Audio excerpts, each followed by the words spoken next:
Hello everyone, কেমন আছো সকলে? আজকে আবার চলে এসেছি কিন্তু তোমাদের জন্য দুর্দান্ত একটা রেসিপি নিয়ে। সোমার রান্নাঘরের আরও একটা এপিসোডে তোমাদের সবাইকে স্বাগত জানিয়ে শুরু করছি। যে হারে গরম পড়েছে আর সেই জন্যই আমার ছেলে বেশ কয়েকদিন থেকেই বায়না করছে, মাম্মা আইসক্রিম বানাও, আইসক্রিম বানাও। তো সেই জন্য আজকে ফ্রিজ খুলে দেখলাম আইসক্রিম বানানোর জন্য যা যা দরকার সব কিছুই ঘরে মজুত আছে। তো আজকে আইসক্রিমটা বানিয়ে ফেলা যাক। দেখো কত সুন্দর ক্রিমি একটা টেক্সচার তৈরি হয়েছে আইসক্রিমটার। কিছু কিছু আইসক্রিম থাকে না, ওপরে আইস ক্রিস্টালস থাকে, এটা কিন্তু দেখো একদম ক্রিমি একটা টেক্সচার, কোনো বরফের কিন্তু কিচ্ছু নেই। ভীষণ টেস্টি, ভীষণ ভালো খেতে। আর এরকম একটা আইসক্রিম কিভাবে বানাচ্ছি চলো সেটাই তোমাদের সঙ্গে শেয়ার করি। এইরকম সুন্দর একটা মটকা কুলফি আইসক্রিম তৈরি করার জন্য প্রথমে আমি নিয়ে নিলাম এখানে 1/3 কাপ চিনি, আর কিছু নিয়ে নেব ড্রাই ফ্রুটস। আমি এখানে 7-8টা মতো কাজু বাদাম দিয়ে দিলাম, আর দিয়ে দিলাম আমন্ড 7-8টা। তোমরা চাইলে এখানে পেস্তা দিতে পারো, কিশমিশ দিতে পারো, কিন্তু এই দুটো ইনগ্রিডিয়েন্টসই আমার ছেলে একদম পছন্দ করে না, তো সেই জন্য আমি স্কিপ করলাম। আর দিয়ে দিলাম এলাচ, খোসাটা ছাড়িয়ে এলাচের দানাগুলো। আমি এখানে 3টে এলাচ দিলাম। এবার এই ড্রাই ফ্রুটস আর চিনিটাকে খুব ভালো করে মিক্সিতে গুঁড়ো করে নেব। 1 মিনিট মতো গুঁড়ো করলেই একদম মিহি একটা মিক্সচার তৈরি হয়ে যাবে। দেখো একদম কিন্তু মিহি হয়েছে।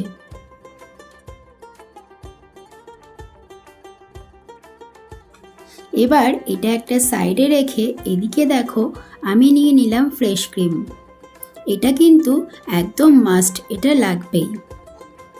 ফ্রেশ ক্রিমটা একটু ভালো করে শেক করে নিয়ে তারপরে আমি এখানে বাটির মধ্যে নিয়ে নিচ্ছি। আর এটা কিন্তু একদম চিল্ড নিতে হবে, মানে এটা বাজারে যে কোনো দোকানই অ্যাভেলেবেল। তো বাজার থেকে এটা কিনে নিয়ে এসে তারপর ফ্রিজে 7-8 ঘন্টা রেখে একদম চিল্ড করে নিতে হবে। আর ফ্রিজ থেকে বের করেই এটা এইভাবে যখন আইসক্রিমটা বানানো হবে সেই সময় একদম চিল্ডটাই ইউজ করতে হবে। এবার ফ্রেশ ক্রিমটা একটু চামচ দিয়ে আমি গুলিয়ে নিচ্ছি। এরপর ফ্রেশ ক্রিমটাকে আমরা একটা হ্যান্ড হুইস্কের সাহায্যেও ভালো করে ফেটিয়ে নিতে পারি। হ্যান্ড হুইস্ক ছাড়াও যদি ইলেকট্রিক বিটার থাকে তাহলে তো আরও ভালো হয়, আর যাদের ইলেকট্রিক বিটার থাকবে না তারা হ্যান্ড হুইস্কারের সাহায্যেও করে নিতে পারো। তবে হ্যান্ড হুইস্কার দিয়ে একটু বেশি সময় লাগবে, 7-8 মিনিট ধরে ভালো করে ওটাকে ফেটাতে হবে।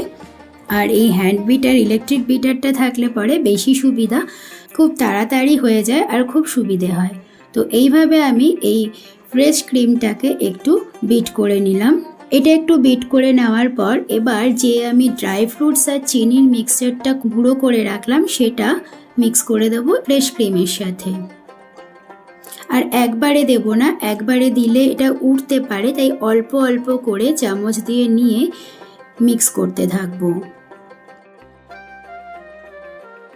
একবারে পুরোটা দিয়ে দিলে কিন্তু যখনই বিটারটা চালানো হবে সব উড়ে বেরিয়ে যাবে।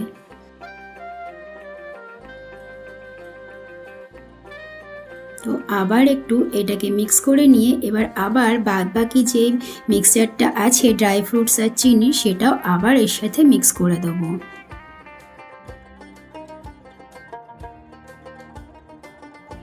এবার বাকিটা দিয়ে দিলাম।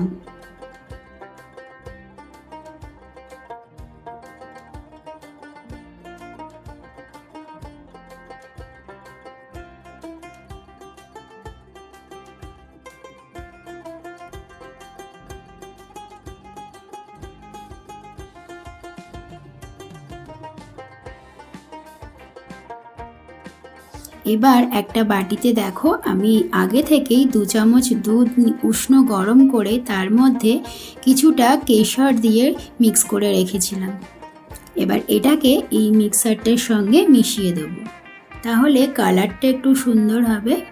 এবার ফাইনালি এটাকে ভালো করে চামচ দিয়ে মিক্স করে নিলেই ব্যাস এই ব্যাটারটা তৈরি হয়ে গেল আইসক্রিমের। এবার আমি এরকম কতগুলো মটকা নিয়ে নিয়েছি।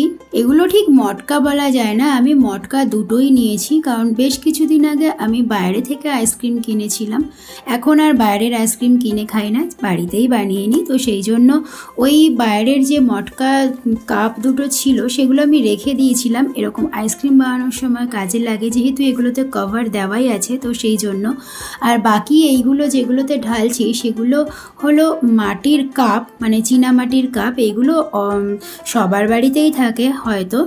তো এইগুলোর মধ্যেই আমি এই কুলফির ব্যাটারটাকে ভালো করে ঢেলে নিচ্ছি। দেখো ব্যাটারের টেক্সচারটা খুব ভালো করে খেয়াল করো, কনসিস্টেন্সিটা ঠিক এই রকম হবে, না ঘন না পাতলা।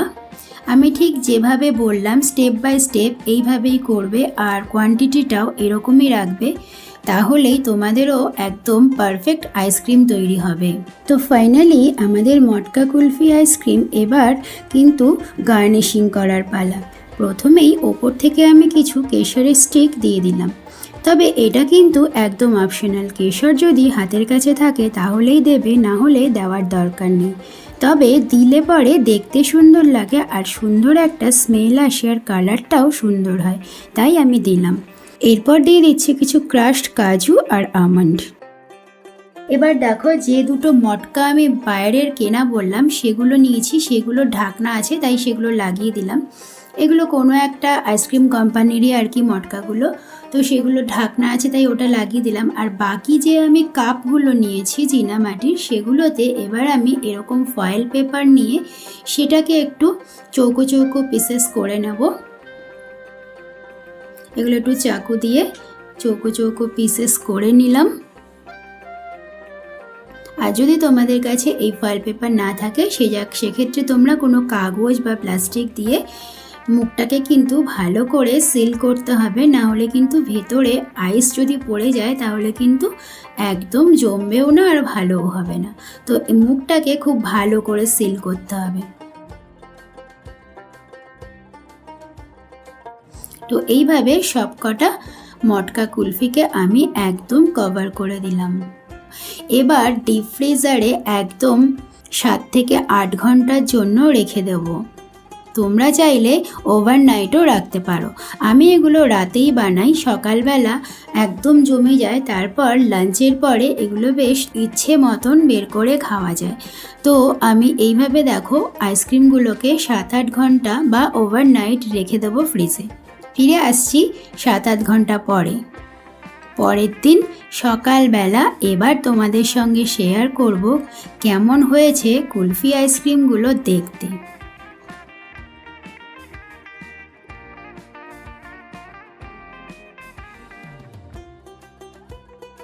সবকটা কভার খুলে নিলাম, সবকটাই দেখে নাও কত সুন্দর জমেছে, কি লোভনীয় হয়েছে না দেখতে, খেতে তো দুর্দান্ত। বাড়িতে এইভাবে একবার বানিয়ে শুধু খেয়ে দেখো, এর স্বাদ ভুলতে পারবে না। আর দোকানের যে কুলফি আইসক্রিম তোমরা খাও তার থেকে অনেক বেটার টেস্ট, আমি এটা তোমাদের একদম হলফ করে বলতে পারি। তো দেখো এবার আমি আইসক্রিমটা কেটে তোমাদের দেখাচ্ছি। দেখো একদম ক্রিমি একটা টেক্সচার, কোথাও কিন্তু কোনো আইস ক্রিস্টালস নেই। তো অবশ্যই বাড়িতে এটা ট্রাই করো, আর আমাকে কিন্তু কমেন্ট সেকশনে কমেন্ট করে জানাতে ভুলে যেও না। আর হ্যাঁ, অবশ্যই তোমরা ভিডিওটাকে লাইক করো ভালো লাগলে, আর শেয়ার করো সকলের সাথে। তোমরা কিন্তু ভিডিও দেখছো কিন্তু লাইক করছো না, কিন্তু অবশ্যই ভিডিওগুলো লাইক করো, আর অবশ্যই অনেক অনেক বেশি বেশি করে শেয়ার করো, যাতে আমি তোমাদের জন্য এরকম সুন্দর সুন্দর রেসিপি ভিডিও নিয়ে আসার আরও উৎসাহ পাই। তো আজকের মতো এখানেই শেষ করছি, ফিরে আসছি নেক্সট এপিসোডে। ততক্ষণ পর্যন্ত সবাই ভালো খাও, সুস্থ থাকো। Thank you for watching and bye by.